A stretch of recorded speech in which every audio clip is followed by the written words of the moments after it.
Seguindo ainda em âmbito nacional, como podemos observar, são muitos os desafios a serem enfrentados.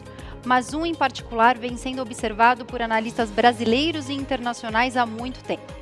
Eu me refiro à desigualdade social, que se tornou ainda mais evidente durante a pandemia e por outras questões globais, como a pressão inflacionária. Para tratar sobre as expectativas para 2023 quanto ao desafio social na nova gestão do Planalto, convido a todos para acompanharem junto comigo uma reportagem exclusiva sob o comando da jornalista Roberta Russo. Vamos ver?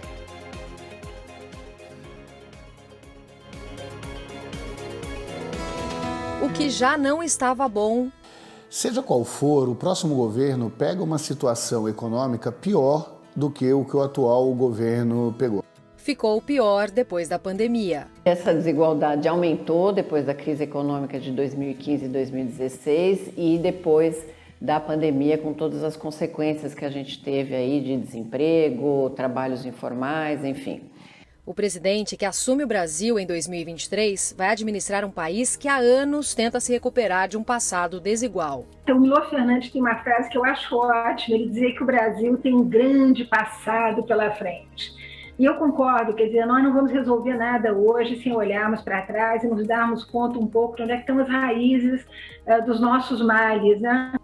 Segundo o Banco Mundial, o momento atual pode ser considerado também estratégico para o Brasil. Isso porque, passadas duas crises, a recessão econômica de 2014 e a pandemia, agora estaríamos diante do que pode ser um novo ciclo de políticas públicas. O auxílio emergencial, que ajudou a segurar os índices de pobreza na fase mais aguda da pandemia, deve seguir no ano que vem como uma das principais políticas de benefício social.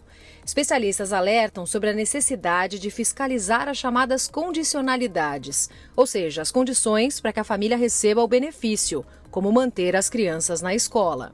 Instrumentos que efetivamente contribuam para que esse auxílio, que muitas vezes cumpre uma função imediata de garantir renda para essa mulher, inclusive moradora da periferia, acabe também fomentando uma série de ações que garantam um futuro diferente. Os programas de transferência de renda são só uma das pontas sociais a serem costuradas para amenizar os efeitos dos números da economia. As projeções mais otimistas desenham que o PIB brasileiro não deve crescer nem 1% em 2023 e pode não avançar a 2% até 2025. O economista mexicano Gabriel Ibarra chama atenção para a inflação, que vai seguir tirando o poder de compra das famílias. Nosso relatório documenta como as famílias mais pobres, elas dedicam mais de entre 20% e 26% de seu orçamento para comprar alimentos. Esse componente dos preços que foi o mais afetado durante os últimos meses. E essa tendência de 2021, do finais de 2021, ela continua ainda. Com tantos problemas sociais, um deles está no centro de todas as nossas dificuldades como país. Desigualdade econômica, mas também de gênero. Um estudo recente do Banco Mundial revelou que 3 em cada 10 pessoas pobres por aqui são mulheres e negras. O maior desafio para o Brasil, a partir de 2023, segundo especialistas, será combater a falta de perspectiva. Nós temos agora uma retomada do emprego, mas pagando salários menores do que se pagava antes. E nós temos ainda a principal de todas as crises que podem existir, que é uma crise de perspectiva.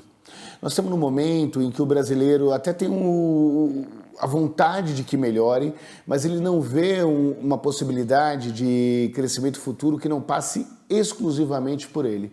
O relatório do Banco Mundial para combater a desigualdade no Brasil alerta para a maior dificuldade das mulheres voltarem ao mercado de trabalho depois da pandemia.